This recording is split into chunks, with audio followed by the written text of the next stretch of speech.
নমস্কার আমার আপনজনেরা, রুদ্রবার্তায় আপনাদের সকলকে স্বাগত জানাই। আমি রুদ্রপ্রসাদ ব্যানার্জি। মমতা বন্দ্যোপাধ্যায়ের ক্ষমতা চলে গেছে, কিন্তু তিনি এখনো পর্যন্ত উপলব্ধি করতে পারছেন না যে তার হাতে আর ক্ষমতা নেই। তিনি এখনো পর্যন্ত ভাবছেন যে তিনি এখনো মুখ্যমন্ত্রী আছেন।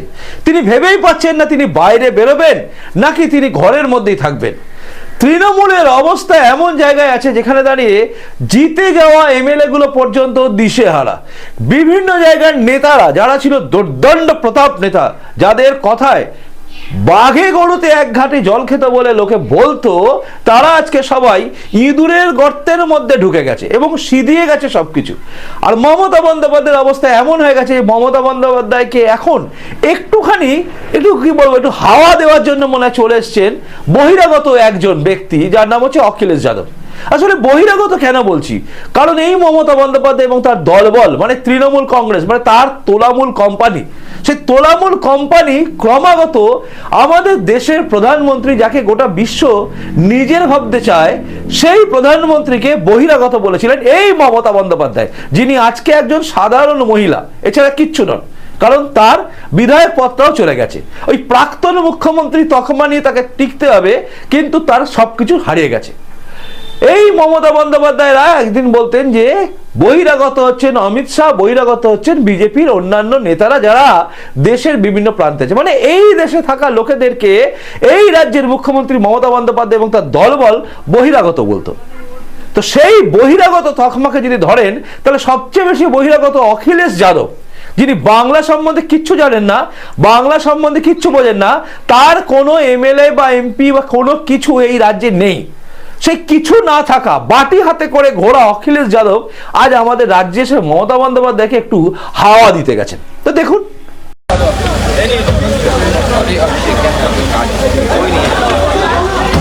You fought very well. नहीं कुछ नहीं, ये कुछ नहीं होता है। देखिए आप इतना अच्छा लड़े, उससे आप हारे नहीं है।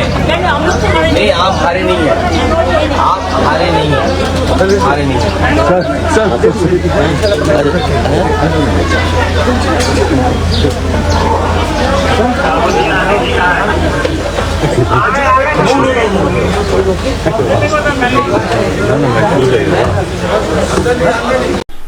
মমতা বন্দ্যোপাধ্যায়কে তিনি কি বললেন যে আপ হারে নেই, মানে এ যেন সেই গল্প হয়ে গেছে যে আমি বসে আছি ইউটিউবে, আমি বলছি রুদ্রবার্তায় বসে, ফেসবুকে আপনি দেখছেন বা ইউটিউবে দেখছেন, কিন্তু আমি বলছি আপনি কিন্তু বড় নিউজ চ্যানেলে দেখছেন রুদ্রবার্তা।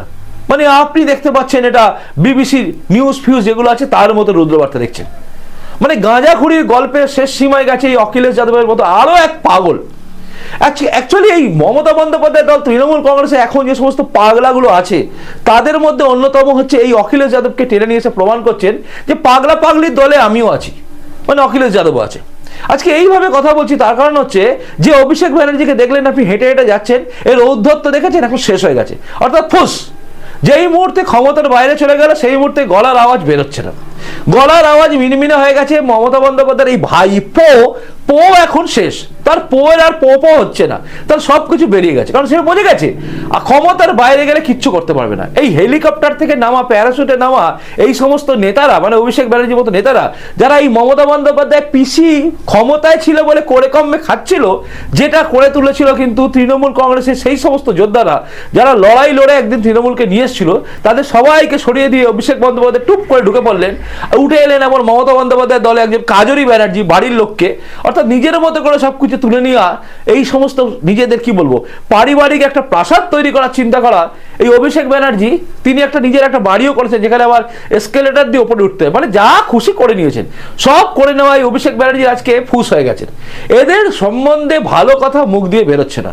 এই রাজ্যের বিভিন্ন প্রান্তে ছড়িয়ে ছিটিয়ে থাকা নেতারা যারা একদিন তোলা তুলে খেতেন, তাদের সব রাজত্ব আজকে শেষ, সব শেষ। আজকে প্রত্যেকটা জায়গা, আজকে আমি গিয়েছিলাম আমাদের উলুবেড়িয়া পূর্ব বিধানসভার অন্তর্গত উলুবেড়িয়া জেনারেল হসপিটালে।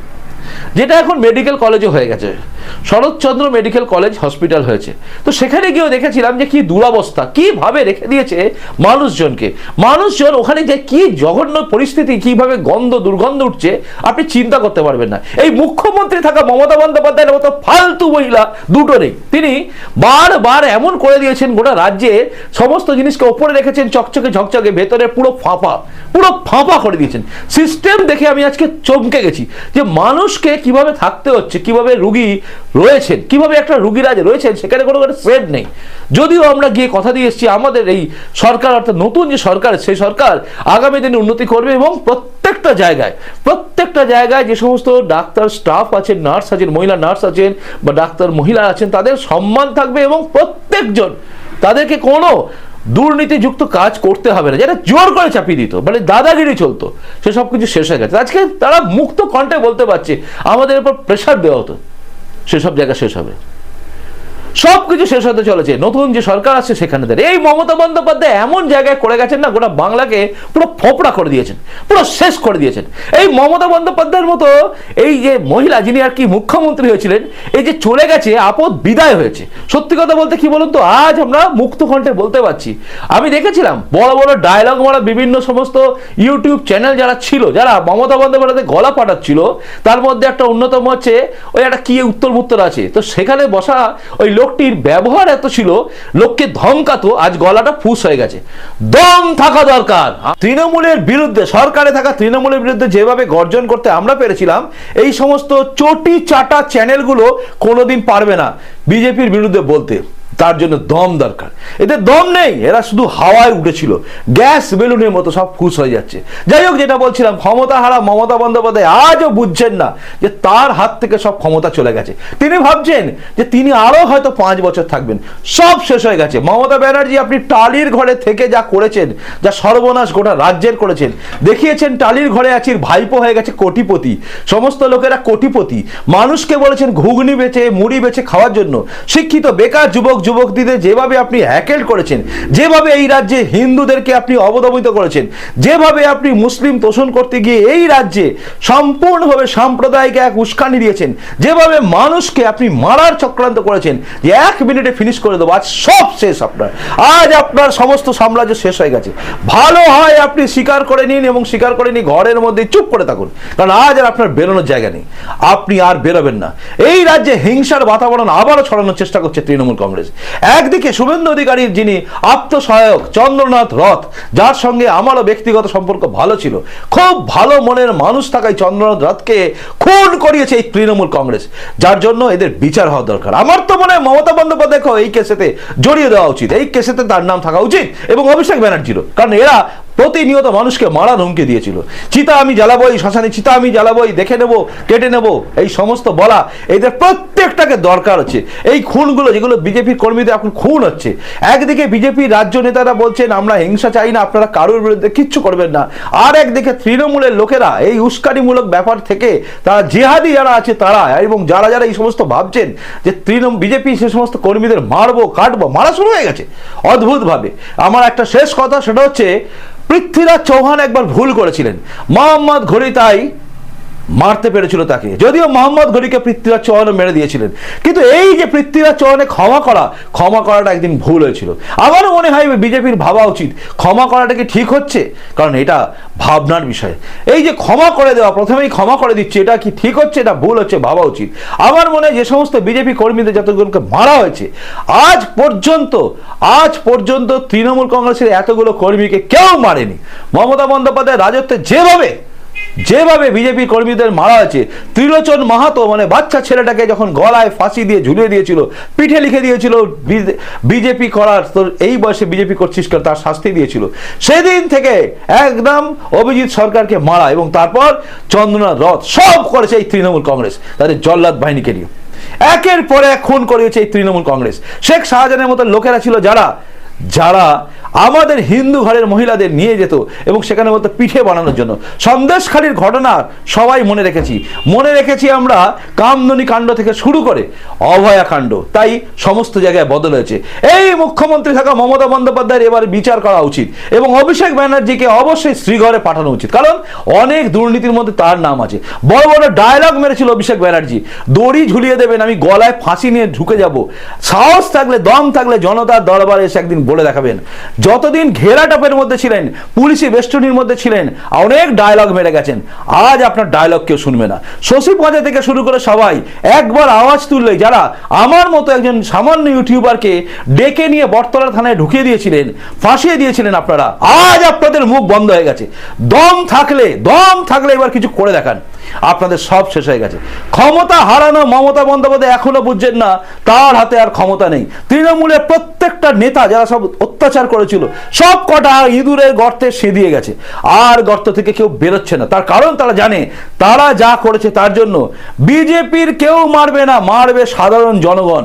যে জনগণের উপর অত্যাচার করেছেন, টোটো ইউনিয়ন থেকে শুরু করে অটো ইউনিয়ন, বাস, সব জায়গায় তোলা তুলেছিল এই তৃণমূল কংগ্রেস। যে তৃণমূল কংগ্রেস আজকে ঘরে ঢুকে গেছে। আমার মনে হয় ঘরে ঢুকে থাকাই ভালো।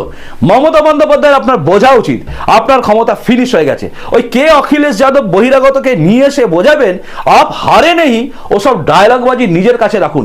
অভিষেক ব্যানার্জি লাইভ করছেন, আরে ছাড় বসাই, আপনার লাইভ কে দেখে? এখন তো আর কি বলবো, বাচ্চা ছেলেরা আপনার লাইভ দেখে না, সবাই বলে ঠিক এ কি দেখবো। এই জায়গায় গেছেন আপনাদের।